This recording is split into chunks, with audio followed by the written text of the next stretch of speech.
श्लोक 7. तस्मात् सर्वेषु कालेषु मामनुस्मरयुध्य च मय्यर्पितमनो बुद्धिर्मामे वैश्यस्य संशयम्. अर्थ, यासाठी सर्व काळी माझ्या ठिकाणी म्हणजेच ईश्वराचे ठिकाणी मन आणि बुद्धी अर्पण कर. माझे म्हणजे ईश्वराचेच स्मरण कर आणि युद्ध कर. अगदी युद्ध करताना सुद्धा जर ईश्वराचे अनुसंधानात राहिले तर तू निसंशयपणे ईश्वरालाच पावशील. विवरण: भगवंत अर्जुनाला सतत ईश्वर भावामध्ये राहायला सांगत आहेत.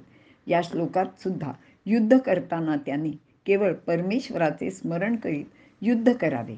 युद्धाचे सर्व प्रसंगात सर्व वेळी अर्जुनाने भगवंताचे स्मरण करावे, त्यालाच आठवावे.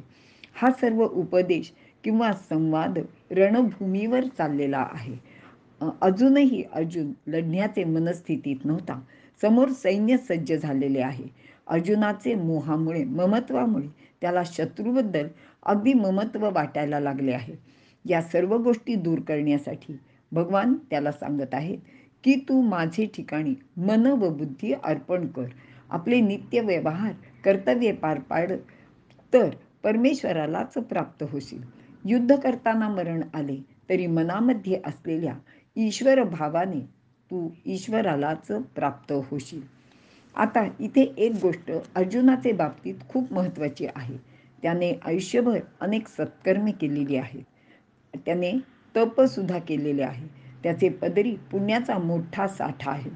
त्यामुळेच त्याला पुढचा जन्म घ्यायची जरी वेळ आली तरी तो कोणाचा घ्यायचा याचा अधिकारसुद्धा प्राप्त झालेला आहे. तो परमेश्वराचे अथवा कृष्णाचे स्मरण करीत जर मृत्यू पावला तर साहजिकचपणे तो कृष्णरूपच होणार होता. तसेही युद्धात वीरगती प्राप्त झाल्यास जे वीर ते वीर मुक्त होतात.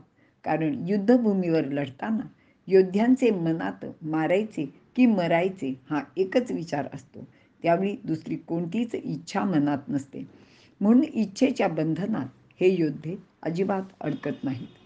या श्लोकात मय्यर्पित मनोबुद्धी म्हणजे मन व बुद्धी दोन्ही कृष्णाला अर्पण करायच्या आहेत. ही गोष्ट ऐन मरणाचे वेळी शक्य नसते. म्हणून संपूर्ण आयुष्य ईश्वरचरणी मनोबुद्धी अर्पण करून जर वागायला हवे. त्या ईश्वरी भावात एकरूप झाले पाहिजे. म्हणजेच येता जाता, उठत बसता, कार्य करता, सदा देता घेता, वचन वदिता, ग्रास गिळिता, थोडक्यात प्रत्येक क्षणी मनात बुद्धीत केवळ परमेश्वरच असायला हवा. आणि हा अभ्यास अगदी बालपणापासून करायला हवा. तरच मरते समय त्याचीच आठवण होऊन तो ईश्वर रूप होऊन जाईल. भगवान श्रीकृष्ण सांगत आहेत की या गोष्टीत अजिबात संशय नाही आणि तू मनातला असा संशयसुद्धा आणू नकोस किंवा तो असेल तर तो काढून टाक. हे सांगण्याचा श्रीकृष्णाला खास अधिकार आहे. त्यांचे या अवतारातील संपूर्ण आयुष्यच अशाच प्रकारचे आहे. कारण ते योगेश्वर आहेत.